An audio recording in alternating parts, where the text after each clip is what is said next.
नमस्ते बच्चों, मैं Dimple Bhatt Shrimati JMG high school Shertha, जिला गांधीनगर, व्याकरण के इस क्लास में आपका स्वागत है।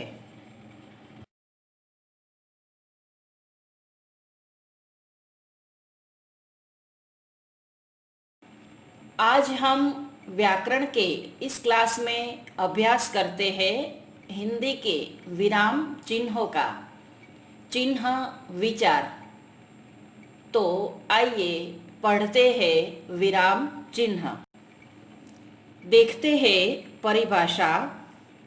विराम का अर्थ है रुकना। भाषा के लिखित एवं मौखिक रूप में यदि विराम न लिया जाए तो अर्थ का अनर्थ हो सकता है। बोलते और लिखते समय हमें कुछ चिन्हों का प्रयोग करना पड़ता है, जिन्हें व्याकरण की भाषा में विराम चिन्ह कहते हैं। हिंदी भाषा को लिखते समय विश्राम, रुकने की प्रक्रिया को स्पष्ट करने के लिए जिन चिन्हों का प्रयोग किया जाता है उन्हें विराम चिन्ह उसी तरह उपयोगी है जिस तरह कोई वाहन में ब्रेक के बिना कोई वाहन हम नहीं चला सकते। उसी प्रकार भाषा में हम बोलते ही जाए, लिखते ही जाए, कहीं पूर्ण विराम न आए, कहीं अल्प विराम न आए, कहीं प्रश्नार्थ चिन्ह न आए, तो उस भाषा में कोई अर्थ रहता नहीं है। इसीलिए वाहन में जिस प्रकार ब्रेक लगाना जरूरी है, उसी प्रकार भाषा में लिखते समय उचित विराम चिन्हों का उपयोग करना जरूरी है। जैसे कोई ट्रेन है, अगर ट्रेन चलती ही जाए, कहीं रुके ही नहीं, तो कोई भी यात्री उसमें बैठ भी नहीं सकता और उतर भी नहीं सकता, उनका कोई अर्थ रहेगा नहीं। उसी प्रकार भाषा में लिखते समय या बोलते समय उचित विराम चिन्हों का उपयोग हमें करना चाहिए। हिंदी में निम्नलिखित विराम चिन्हों का प्रयोग होता है। चिन्ह का नाम और ये चिन्ह की निशानी है। 1. पूर्ण विराम, ये है उनकी निशानी। 2. अपूर्ण विराम। 3. अल्प विराम। आगे हम इनकी व्याख्या। 4. अर्ध विराम। 5. प्रश्न चिन्ह। 6. विस्मयादि बोधक चिन्ह। आगे मैंने विस्मयादि बोधक चिन्ह का उपयोग और उनकी परिभाषा का अलग से वीडियो बनाया है, वो आप देख सकते हैं। 7. निर्देशक। 8. योजक चिन्ह। 9. उद्धरण चिन्ह, जिसे अवतरण चिन्ह भी कहा जाता है। 10. कोष्टक चिन्ह। 11. लाघव चिन्ह। 1. पूर्ण विराम, ये है उनकी निशानी। पूर्ण यानी पूरा। किसी वाक्य के समाप्त होने पर यह चिन्ह लगाया जाता है। जैसे राम पुस्तक पढ़ता है। इतना कहने के बाद हम थोड़ा रुकते हैं, आगे का वाक्य बाद में शुरू होता है। तो भाषा में पूर्ण विराम का उपयोग सबसे अधिक होता है। हर एक वाक्य के अंत में पूर्ण विराम लगाया जाता है। पूर्ण यानी वाक्य पूरा होने का, जिसमें निर्देश दिया जाता है। 2. अपूर्ण विराम। अपूर्ण यानी अधूरा। यदि किसी कथन का निर्देश करना हो अथवा किसी वक्तव्य को अलग करके बताना हो, वहाँ अपूर्ण विराम लगाया जाता है। जैसे निम्नलिखित पंक्ति की भावार्थ सहित व्याख्या कीजिए, ये उदाहरण है और पीछे अपूर्ण विराम लगाया गया है। इनका अर्थ यह है कि आगे पंक्ति दी गई है, आपको उनका भावार्थ लिखना है और उनकी व्याख्या करनी है। अक्सर प्रश्न पत्र में बच्चों को यह चिन्ह ज़्यादा दिखाई देता होगा। तो अपूर्ण यानी अधूरा, किसी कथन का निर्देश करना हो या किसी वक्तव्य को अलग करके बताना हो। अल्प विराम। तीसरा है अल्प विराम। अल्प यानी थोड़ा, कम। बातचीत करते समय या लिखते समय हम थोड़ा रुकते हैं। जब एक प्रकार के संज्ञा, शब्द अथवा अन्य पद तथा वाक्यांश एक वाक्य में इकट्ठे आ जाए तो वहाँ प्रत्येक के अंत में अल्प विराम का चिन्ह लगाया जाता है। जैसे एक, हे प्रभु मेरी पीड़ा हरो। दो, वीर साहिल केशव मेरे प्रिय मित्र है। तीन, नहीं हम तुम्हें नहीं खिलाएंगे। तो अल्प यानी थोड़ा, जहाँ पर हमें सिर्फ थोड़ी देर के लिए ही रुकना है, थोड़ा रुकना है बातचीत करते समय या लिखते समय, वहाँ पर अल्प विराम का उपयोग होता है। 4, अर्ध विराम। अर्ध यानी आधा। यह पूर्ण विराम और अर्ध विराम के बीच का चिन्ह है। जब हमें अपनी बातचीत के दौरान पूर्ण विराम से कम और अल्प विराम से थोड़ा ज़्यादा रुकना होता है, वहाँ इस चिन्ह का प्रयोग होता है।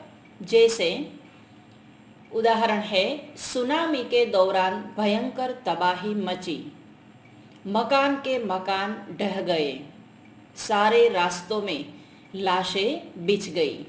तो वाक्य लंबा भी है और हमें ज़्यादा रुकना है, इसीलिए यहाँ पर अर्धविराम का 5, प्रश्न सूचक चिन्ह। जिस वाक्य में प्रश्न का बोध हो, जहाँ कोई प्रश्न पूछा जाए, वहाँ प्रश्न चिन्ह लगाया जाता है। जैसे तुम्हारा नाम क्या है।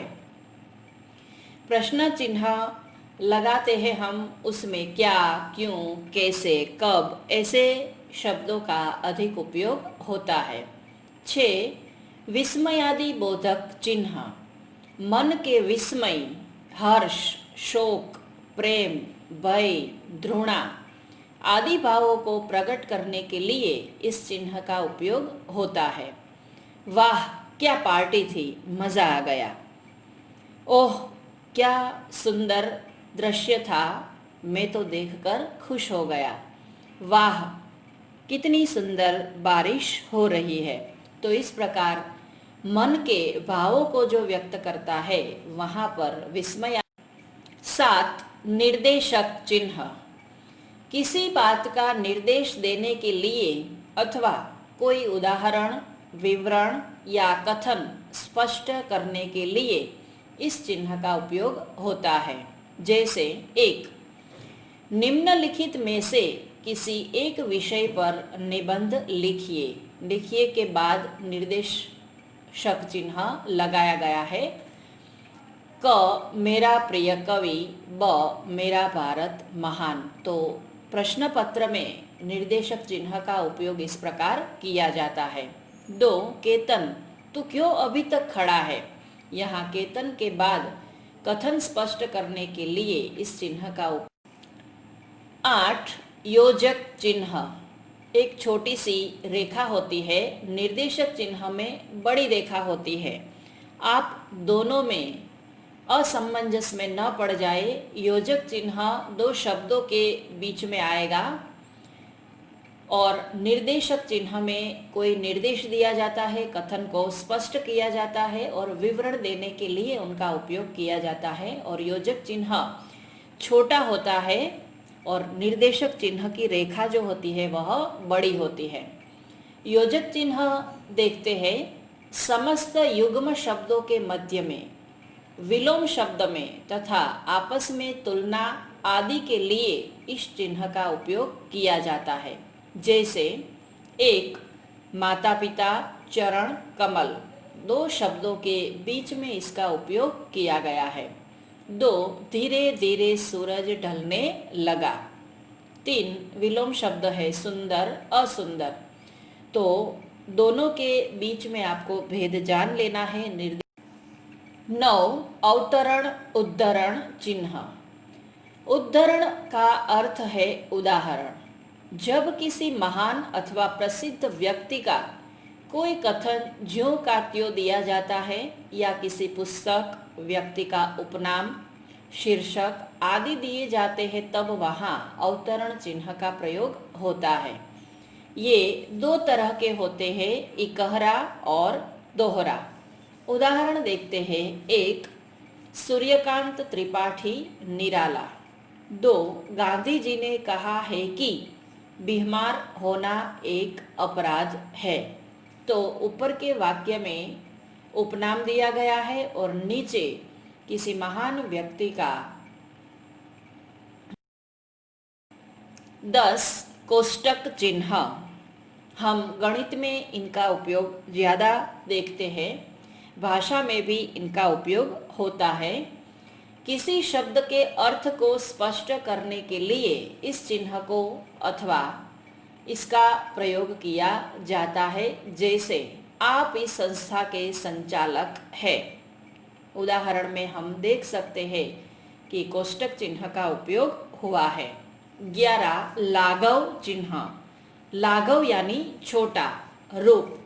जहाँ पर शब्दों को पूरा न लिखकर छोटा करके लिखा जाता है वहाँ लाघव चिन्ह लगाया जाता है। जैसे डॉक्टर, प्रोफेसर। तो हम लिखावट में हर बार डॉक्टर पूरा नहीं लिखते, सिर्फ डो लिख देते हैं और प्रोफेसर में सिर्फ प्रो लिख देते हैं। तो इसे कहते हैं लाघव चिन्ह। तो इस प्रकार भाषा में विराम चिन्हों का होना अति आवश्यक है और उनका हमें सही तरीके से उपयोग भी करना है। अगर हम इनका उपयोग नहीं करते, सिर्फ बोलते ही जाए, लिखते ही जाए, तो इनका कोई अर्थ होगा नहीं। तो हम अपने लेखन में और वक्तव्य में उचित विराम चिन्हों का उपयोग करें और औरों को इनकी प्रेरणा दें।